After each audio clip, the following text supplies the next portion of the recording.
विशाल news आपल्या आवडत्या चॅनलला लाईक करा आणि शेअर करा आणि सबस्क्राइब करा। नमस्कार आणि स्वागत आहे आपल्या सर्वांचं विश्व विशाल न्यूजमध्ये। मी विशाल जगदाळे। खरं तर आता महाराष्ट्र विधानसभेच्या निवडणुका पार पडलेल्या आहेत आणि त्याच्यामध्ये आपण पाहतोय धाराशिव विधानसभा मतदारसंघामध्ये देखील 4 विधानसभा मतदारसंघाचा समावेश होतो आणि धाराशिवमध्ये अतिशय छान असं कुठलंही गालबोट न लागता विधानसभेच्या निवडणुका पार पडलेल्या आहेत आणि त्या संदर्भात अधिक चर्चा करण्यासाठी आपल्याबरोबर आहेत धाराशिवचे पोलीस अधीक्षक श्री संजय जाधव सर। तर आपण त्यांच्याशी चर्चा करूयात, त्यांच्याशी संवाद साधूयात।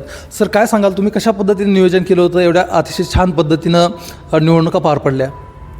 जिल्ह्यामध्ये आपल्याला माहिती आहे एकूण 4 विधानसभा मतदारसंघ होते। 4ही विधानसभा मतदारसंघामध्ये लोकांनी उत्स्फूर्तपणे येऊन मतदान केलं, निर्भय वातावरणात मतदान केलं आणि याचं श्रेय लोकांसोबतच जे पोलीस प्रशासन आणि प्रशासन आहे याला देखील जातं।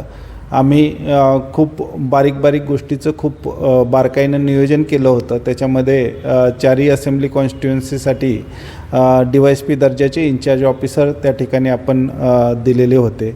या व्यतिरिक्त आपल्याला माहिती आहे 15 तारखेपासून आचारसंहिता लागू झाल्यानंतर महिन्याभराच्या काळामध्ये जवळपास 1,75,00,000 रुपयाचं वेगवेगळ्या जप्ती आपण त्या ठिकाणी केल्या। त्याच्यामध्ये गुटखा 75 लाखाचा असेल, जवळपास 90,000 लिटर दारू आपण त्या ठिकाणी जप्त केली आणि काही ठिकाणी नष्ट केली।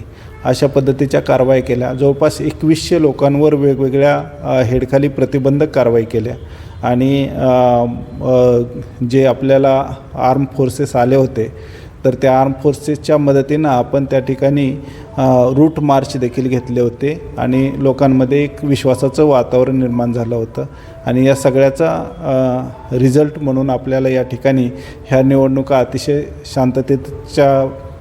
शांततेत पार पडलेल्या आहेत आणि कुठलाही अनुचित प्रकार घडलेला नाही। आणि विशेष जर त्याचं योगदान म्हणायचं झालं तर आपल्या जिल्ह्यामध्ये मतदानाचा टक्का देखील वाढलेला आहे आणि 65% आपण त्या ठिकाणी मतदान करण्यात यशस्वी झालेलो आहोत आणि यासाठी मी धाराशिव जिल्ह्यातील सर्व नागरिकांना खूप मनापासून धन्यवाद या ठिकाणी व्यक्त करतो। थँक्यू।